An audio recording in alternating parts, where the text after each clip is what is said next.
Let me be clear. I was very, very mean to this car. And I just want to start off by saying that. I'm not gonna lie to you. Ford said they were getting rid of the GT350, and I was upset. One of my favorite American cars ever made was basically getting kicked to the can for this new car that didn't have the 5.2 Voodoo engine.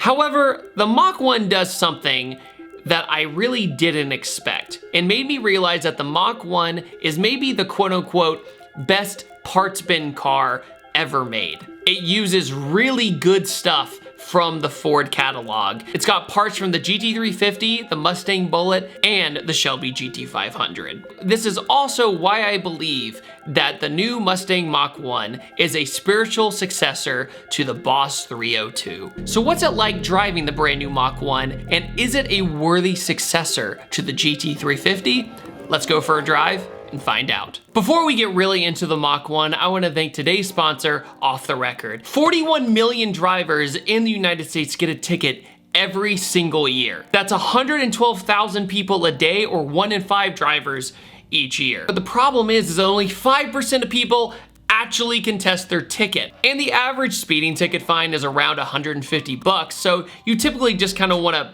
kick that can down the road and pay it off and not worry about it anymore. But the problem is over the next 3 years, your average insurance premiums are $1,000 plus. So it's incredibly important to have a clean driving record. Off the Record fights traffic tickets and misdemeanors from drivers across the country. When you book a case with Off the Record, you're a match with an experienced local lawyer who handles your case from start to finish. So how does Off the Record work? Well, all you have to do is take a picture of your ticket, upload it to Off the Record, and then you are matched with an experienced local lawyer to handle your case. And what's even better about it is that there's no court date. Off the Record takes care of everything for you. Also, it's the ultimate tool in your toolbox. So if you download the Off the Record app now, and if you get pulled over later, you can use my code for 10% off, and you'll be good to go, stress-free, and have that peace of mind. Off the Record helps you maintain a clean driving record. It keeps your insurance premiums low, and Off the Record has a 97% success rate. It's stress-free, it's peace of mind. I got a 104 mile per hour ticket in Washington State. I thought my life was over. Off the Record was an amazing experience, and it really got me out of a very bad situation. And best of all, a money back guarantee. If Off the Record doesn't reduce or completely dismiss your ticket, money back guarantee. All is well in the world, and you have absolutely nothing to lose. So make sure to download the Off the Record app or use the link in the description below and use my code ThatDudeinBlue to get 10% off your first ticket. Thank you so much, guys, and let's get to the Mach 1.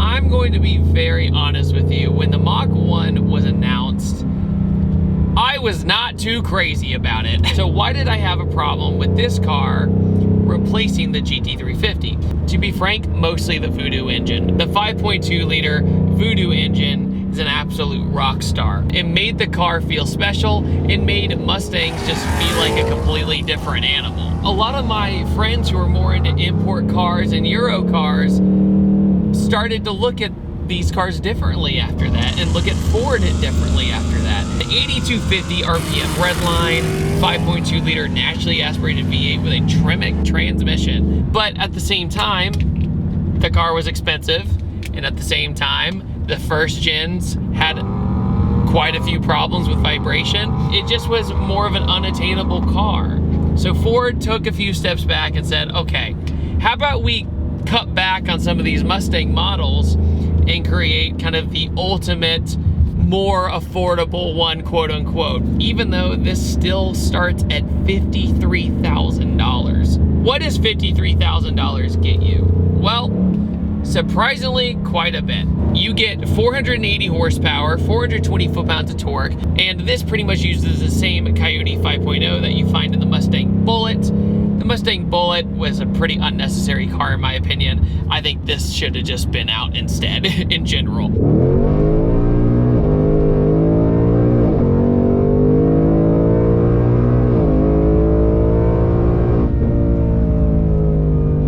Also, this replaces the Mustang Performance Pack 2, also known as the PP2, but you get GT350 subframes, you get the MagneRide shocks from the GT350, you get upgraded transmission coolers, you get a differential cooler, you have beefy front and rear tires, tons of meat on the bone around the wheels, really good turn-in. Also, you can get the Tremec manual transmission from the GT350, but here's the problem. Today, I'm driving the 10-speed auto, and I know most of you guys are gonna be like, how dare you? Isn't that pretty much the Mach 1's main marketing point? But I begged the press fleet to give me a manual version of this car over and over again. And the response I got was, and I quote, "There are not enough people or auto journalists today who know how to drive manual."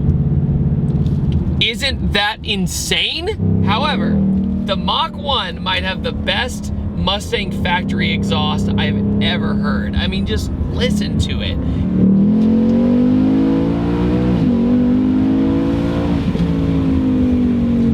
God, it sounds really good.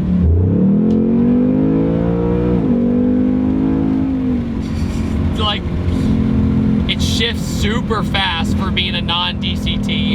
And the manual, as far as I know, comes with factory flat foot shifting, which is fantastic. This feels better than the PP2 in every way. This feels better than the Bullet in every way. Arguably, in some ways, it feels more confidence inspiring later down the road once you get used to it than the GT350. The GT350, you could kind of figure it out pretty quick. You could be like, oh, so this is how it works, and kind of ease into that power and get to those high revs. The Mach 1 still has that more vicious bottom end with a little bit lower of a red line, so it can be a little bit more intimidating to drive, believe it or not, because you're dealing with that punchier torque. It's so harmonic, and it's got the valves in it so I can change it to whatever I want. But of course, I'm in track mode right now because that's what I drive in it all the time.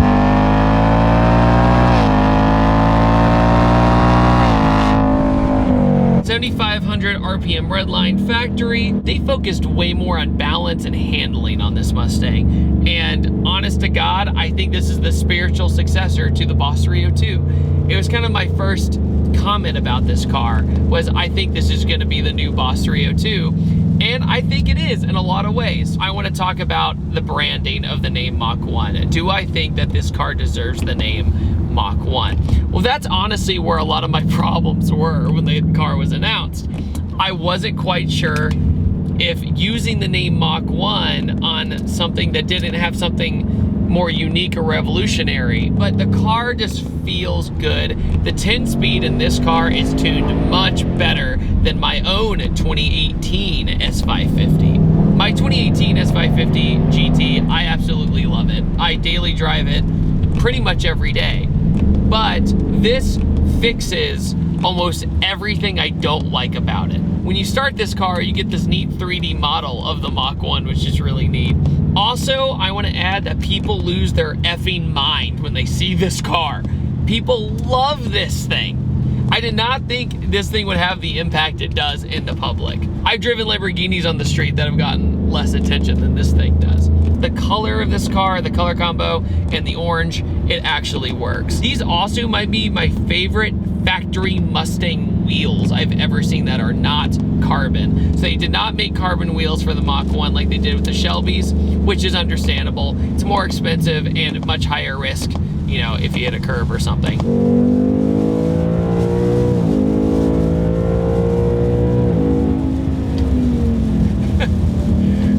Crazy. Also, I want to say the interior look, it's not going to blow your mind if you own a Mustang. You're going to understand that it's pretty much the same interior layout.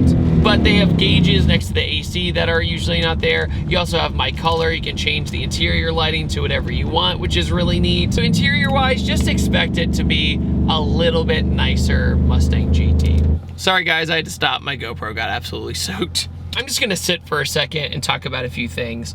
The interior, like I said, it's a nicer Mustang GT. You get a nice little plaque on the dash, so that's kind of neat. When you open the engine bay, you have a factory cold air intake, basically an exposed filter rather than an air box. You have comfort steering, heavier steering in sport mode. You have track mode and drag racing mode, which basically disables pretty much everything. You have a factory line lock, which is really nice. There's burnout mode without, you know, damaging the rear brakes or wearing out the rear brakes like a traditional burnout. You also have this orange stripe basically right here, so whatever spec you get of the Mach 1 will probably be that color, which is kind of a nice touch. I just am so bummed I didn't get to drive the Tremec version, which, don't get me wrong, I've driven the GT350 manual, and I'm sure it's a lot like that, just without that amazing Voodoo sound. And a lot of people don't realize that the Voodoo engine had a different firing order than this Coyote, like the normal-ish Coyote. Basically, it would fire side by side, and that's how you got that really interesting lion snarl that the GT350 had. The hard thing about this car is to nail down to people that haven't been in it what makes it different. But I will say, acceleration wise, under 4,000 RPM, 5,000 RPM, it feels faster than the GT350 in a straight line. You know, once you get to those higher revs, that's what made the GT350 in the end a faster car. Coyotes, traditional Coyotes, have a much beefier lower end, and so that's why they feel so quick sometimes. They basically took everything that they learned and put it in one car. This is kind of a weird comparison, but it's just top of mind right now. I drove the CT5 Blackwing, and that was kind of the greatest hits of Cadillacs and Chevys four-door sleeper sedans. You know, the G8, the Chevy SS. They took all those things that they learned and put it in one car and made it obnoxiously fast. The Mach 1 doesn't go for the obnoxiously fast. It goes for the handling and the feel that made those other Mustangs special, and basically do a combo breaker. But the days of people saying Mustangs can't handle are thankfully over. And they've been over a while, but especially after S550. But the Shelby GT500 is going for $100,000, and you can have a ton of fun with the Mach 1. I mean, a ton of fun, and you'll be just fine. Now let's address something that a lot of Mustang fans were really upset about when the Mach 1 was announced. There's no optional shaker hood. What's a shaker hood, you may ask, if you're from a newer generation, where it's basically just a functional hood scoop in a nutshell that basically takes air and puts it directly into the manifold. But in order to do that, the R&D would have been so expensive when they already had a motor that was good enough. And also, a shaker on the S550, I think, would have looked kind of strange, to be honest with you. I don't know if they could have made it work with the body lines. And if you think about it, the Boss 302's mindset was they took everything that they learned from the S197 Mustang GT and improved on it tenfold.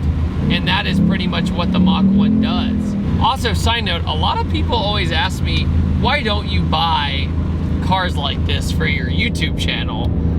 And a big part of the reason is newer cars have gotten so good that it's almost hard to do projects out of them without spending enormous amounts of money. And you can't really improve magnetic ride suspension. Magnetic ride suspension is pretty much the greatest suspension invention. That was a nice rhyme. You could always lower the car with springs and keep the factory magnet struts, and that wouldn't be too big of a deal, but replacing the Mach 1 with coilovers, in my opinion, would not benefit you.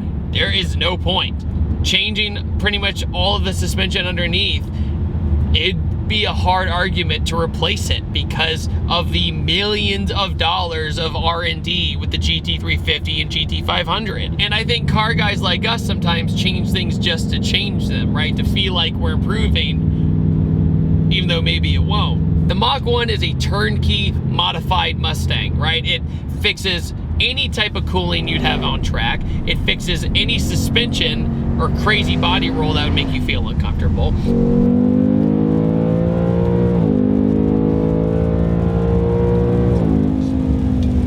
So awesome. Why must it rain? But I think the Mach 1 checks most people's boxes when it comes to an overall semi-affordable sports car. 53 grand is pretty steep for a Mustang, I'm not gonna lie. And it not being a Shelby moniker, but this, if you think about it, would smoke the old Boss 302. It would absolutely destroy the older Shelby cars. It wouldn't even be a race. It's awesome to see that even without an upgrade in horsepower per se, it's the Mustang's greatest hits in pretty much one package, and it works.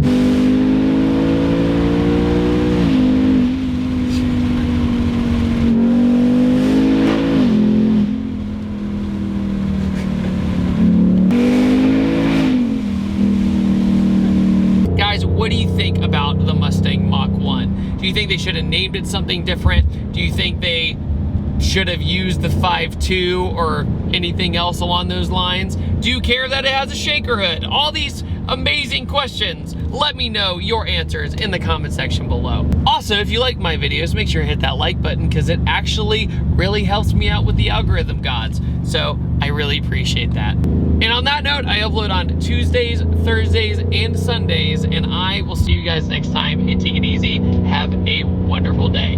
Goodbye.